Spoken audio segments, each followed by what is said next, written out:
Hello friends, আমি শুভম। এই ভিডিওতে দুটো টিজার আর কিছু লেটেস্ট আপডেটস নিয়ে কথা বলবো। তো চলুন ভিডিও স্টার্ট করি। প্রথম যে টিজারটা নিয়ে কথা বলবো, এখানে স্যাভি আ ব্লাডি হাউসওয়াইফ বলে একটা সিনেমা আসতে হচ্ছে, যে টিজার বেরিয়ে গেছে, যে ডাইরেক্ট করছে অভিনয় দেও, ভালো ডাইরেক্টর। এর আগে ডেলিবেলির মতো কাল্ট ক্লাসিক্যাল ডার্ক কমেডি কিন্তু আমাদের উপহার দিয়ে এসছে। দেখা যাক এই সিনেমাটা কেমন করে। টিজারটা কিন্তু বেশ ভালো লাগছে। এখানে কাস্টে আছে দিব্যা খোসলা, অনিল কাপুর, হর্ষবর্ধন রানে। কাস্টিংও কিন্তু বেশ ভালো। এখানে টিজারটা কিন্তু বেশ ভালো এডিট করা হয়েছে, গল্পটা বেশ ভালো লাগছে দেখতে।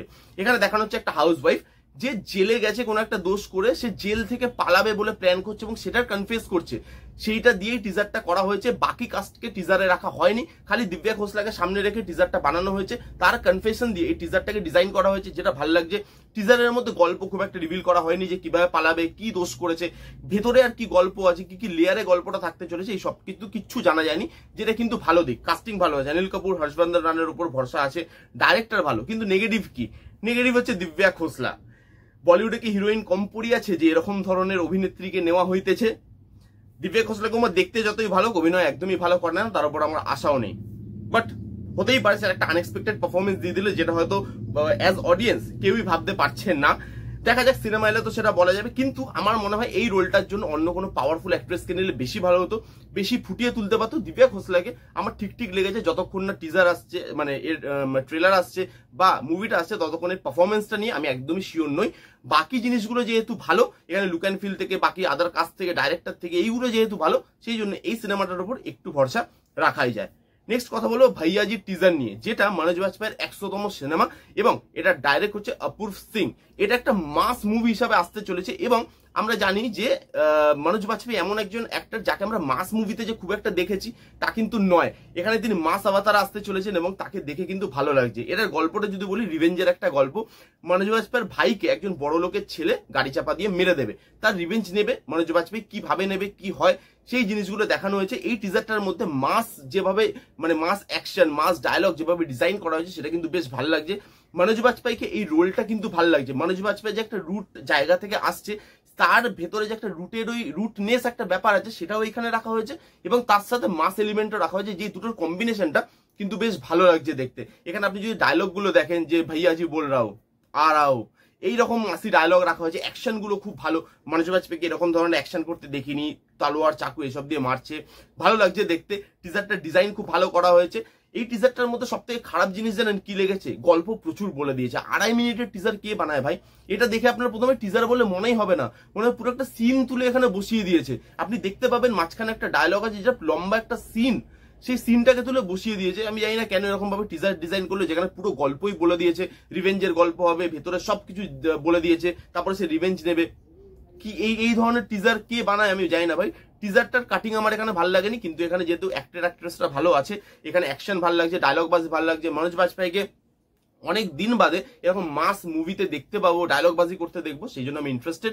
মনোজ বাজপেয়ী যেখানে থাকে, অ্যাক্টিং নিয়ে তো সেখানে আর কথা বলা যায় না। তো দেখা যাক এই সিনেমাটা কেমন হয়। আমার কিন্তু টিজারটা ভালো লেগেছে, একটা নেগেটিভ দিক ছাড়া। এবার আমি চলে আসছি লেটেস্ট আপডেটসে। ফার্স্টে কথা বলি ডন 3 নিয়ে। ডন 3 নিয়ে লোক প্রচুর ভিডিও বানিয়ে ফেলেছে। ডন 3 নাকি শেলফড হয়ে গেছে, কিন্তু ভেতরে সোর্সের থেকে খবর এসছে ডন 3 সেলফ হয়নি। ফারহান আখতার অন্য একটা কাজে বিজি আছে, মানে লোক বিজিও থাকতে পারবে না, বিজি আছে বলে লোক বলে দিল শেলফ হয়ে গেছে, মানে মুভিটাই নাকি শেলফ হয়ে গেছে। তো দেখুন, এটা বড় একটা ব্যানার। ডন, অমিতাভ বচ্চন, শাহরুখ খান দুজনেই সাকসেসফুলি এই রোলটাকে কিন্তু প্লে করতে পেরেছে অডিয়েন্সের কাছে।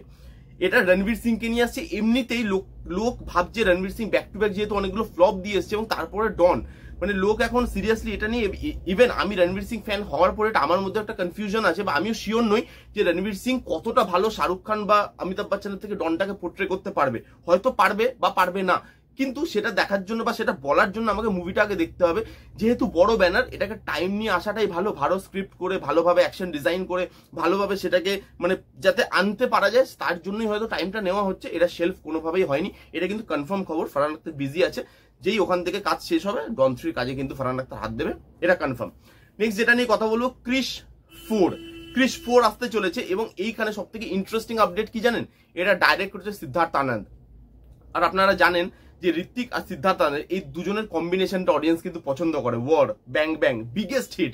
তো সেইখানে সিদ্ধার্থ আনন্দ ক্রিশ 4 ডাইরেক্ট করছে, সেটা কনফার্ম হয়ে গেছে এবং আমি বলবো সেটা একটা ভালো দিক। অ্যাকশন ভালো নিশ্চয়ই থাকবে, তার মধ্যে লুক অ্যান্ড ফিল ভালো থাকবে, ঋত্বিককে ভালো লাগবে।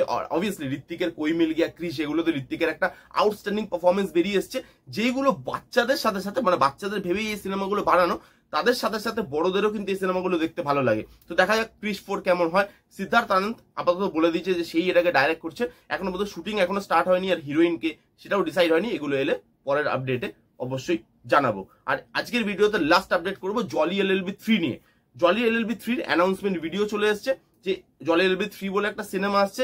এই সিনেমাতে সারপ্রাইজিং এলিমেন্ট কি হবে, এই সিনেমাতে আরশাদ ওয়ারসি, অক্ষয় কুমার মানে জলি LLB 1 আর জলি LLB 2 দুজনেই থাকবে, সৌরভ শুক্লা থাকবে জাজ, আবার তার এই দুজনের মধ্যে স্যান্ডউইচ হয়ে যাবে। এবং এইখানে যেটা ইন্টারেস্টিং জিনিস হচ্ছে, লোকের মধ্যে এখন কনফিউশন দেখা দিচ্ছে দুটো জলি LLB'র মধ্যে অরিজিনাল কে। যেরকম দেখবেন আমরা অনেক জায়গাতেই যাই, সেখানে একই নামে হাজার দোকান থাকলে আমাদের কনফিউশন হচ্ছে অরিজিনাল কোনটা। তো লোকের এখন কনফিউশন হচ্ছে, যেহেতু দুজনেই বড় বড় দুটো কেস জিতেছে এবং দুজনেই খুব ভালো লয়ার হিসেবে এস্টাবলিশড হয়ে গেছে, তো লোকের এখন কনফিউশন হচ্ছে ভাই কেস তো লড়বো জলির থেকে, কিন্তু অরিজিনাল আর অথেন্টিকেটটা কে, সেটা নিয়ে বোধহয় একটা কেস হবে। কি কেস কি না, ভেতরে কি থাকতে চলেছে, একটা অন্য কেস তার মধ্যে দুজন লড়বে, এরকম ধরনের কিছু হতে চলেছে কি, সেই জিনিস নিয়ে এখনো কিছু জানা যায়নি। সৌরভ শুক্লা আছে এখানে দুজনের মধ্যে স্যান্ডউইচ হওয়ার জন্য। দুজনের কমিক টাইমিং মানে আরশাদ ওয়ারসি আর অক্ষয় কুমার দুজনের কমিক টাইমিং ভালো, কমেডি ভালো থাকতে চলেছে। মেবি দেখা যাক, এগুলো টিজার ট্রেলারে বলা যাবে।